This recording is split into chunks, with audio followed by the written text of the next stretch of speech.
blues fans, glad you made it. Time for another episode of This Week in the Blues. It's our weekly take on blues history. I'm your host, Jimbo Big Train Madsen, with the blues band Big Train and the Loco Motives. Their motives are loco, and that's how they got their name.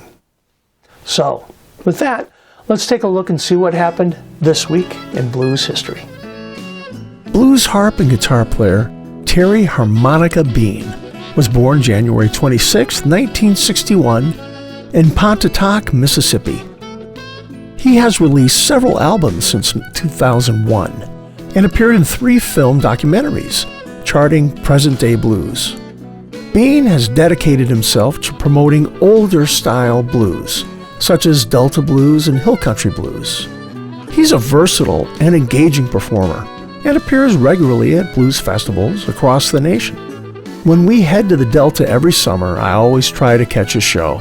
It's Delta blues at its best. I encourage you to do the same. Blues guitarist Elmore James was born January 27th in 1918. Known as King of the Slide Guitar, he was inducted into the Rock and Roll Hall of Fame in 1992, and his song Dust My Broom into the Grammy Hall of Fame in 1998. No two ways about it, Elmore James was the most influential slide guitarist of the post-war era. Although his early demise from heart failure kept him from enjoying the fruits of the 1960s blues revival, James left a wide, influential trail behind him. His signature lick is part of the essential fabric of blues guitar. Check the show notes for a link to it. Blues vocal legend Bobby Blue Bland was born January 27, 1930 in the small town of Barrettville, Tennessee. Bland was first discovered by Ike Turner, who helped Bland start his performing and recording career. This continued through the 1950s, with a short interruption for a stint in the U.S. Army. 1957 saw Bland's first charting single, with Farther On Up the Road, with many to follow over the following decades. Bland was inducted into the Blues Hall of Fame in 1981, the Rock and Roll Hall of Fame in 1992, and the Memphis Music Hall of Fame in 2012. He received a Grammy Lifetime Achievement Award in 1997. Blues musician, teacher, and philosopher D.C. Minner was born January 28, 1935.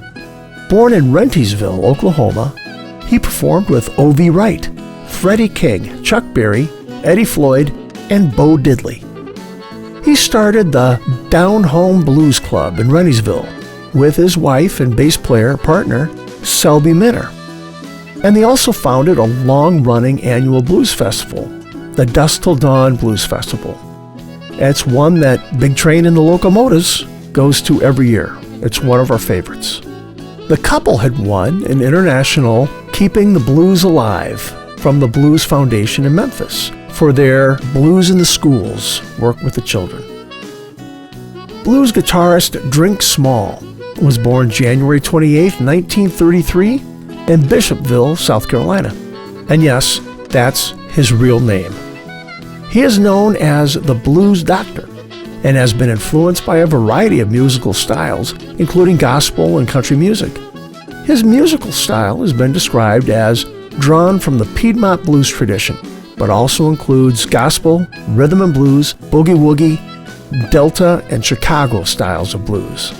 Small has toured nationally and internationally, including performances at well-known festivals such as the Chicago Blues Festival, the King Biscuit Blues Festival, as well as 3 international World's Fairs. Blues and gospel singer and guitarist Blind Arvella Gray was born January 28th in 1906 in Somerville, Texas. He spent the latter part of his life performing and busking folk, blues, and gospel music at Chicago's Maxwell Street Flea Market and at rapid transit depots. In the 1960s, he recorded 2 singles for his own Gray label, including Freedom Rider, backed with Freedom Bus. Blues and rock singer and guitarist Johnny Lang was born January 29, 1981, in Fargo, North Dakota. He's made several albums that have charted on the top 50 of the Billboard 200 chart and has won a Grammy Award for Turnaround. In his many years on the road, Lang has toured with the Rolling Stones, Buddy Guy, Aerosmith, B.B. King, Blues Traveler, Jeff Beck, and Sting. Delta blues singer and guitarist Hayes McMullen was born January 29, 1902, in Tallahatchie County, Mississippi. He was also employed at various times as a sharecropper and as a deacon and as a civil rights activist. His musical talents were unearthed following a chance encounter in 1967 between McMullen and historian Gail Wardlow. Wardlow discovered that McMullen had played alongside Charlie Patton in the 1920s. This was at a time when McMullen had drifted from the Mississippi Delta homeland to perform in the blues and juke joints of the Deep South. Blues guitarist Samantha Fish was born January 30th, 1989. Fish grew up in Kansas City and started playing the drums, but when she was 15, switched to guitar. She continues to win awards for her recordings, including Temporary Blues Female Artist of the Year. She is actively recording and touring, and hopefully will be for many decades to come. So if you have a chance to go out and catch her live somewhere, don't pass it up. Grammy Award-nominated blues and soul singer Javina Magnus was born January 30th, 1957. The Blues Foundation named Magnus the B.B. King Entertainer of the Year in 2009, becoming only the second woman after Coco Taylor to be honored with that award. Now, the award was presented by B.B. King himself and Bonnie Raitt. Studying to become an engineer, she worked in a recording studio in St. Paul, Minnesota, when she was coerced into doing some backing singing, which later included backing Kid Ramos and Arl Burnside, and that eventually led to her singing career. Blues singer and songwriter Harold Chuck Willis was born January 31st, 1926, in Atlanta, Georgia. He was known as the King of the Stroll for his performance of the 1960s dance, The Stroll. There were two distinct sides to Chuck Willis. In addition to being a convincing blues shouter, Willis harbored a vulnerable blues balladeer side. In addition, he was a masterful songwriter who penned some of the most distinctive R&B numbers of the 1950s. Willis had suffered from stomach ulcers for many years, most likely as a result of heavy drinking. During surgery in Chicago, Willis died in surgery in Chicago on April 10, 1958, at the age of 32. My favorite Clarksdale, Mississippi resident, harmonica virtuoso Charlie Musselwhite, was born January 31st, 1944. Early in his career in Chicago, Musselwhite would sit in with Big Joe Williams and others in clubs. There, he forged a lifelong friendship with Detroit bluesman John Lee Hooker, and the two often visited each other. Hooker even served as best man at Musselwhite's wedding. Musselwhite was reportedly the inspiration for Elwood Blues, a character played by Dan Aykroyd in the 1980 film The Blues Brothers. Blues and boogie-woogie pianist Roosevelt Sykes was born January 31st in 1906. Nicknamed the Honey Dripper, he was a pioneering piano pounder responsible for the seminal pieces 44 Blues, Driving Wheel, and Nighttime is the Right Time.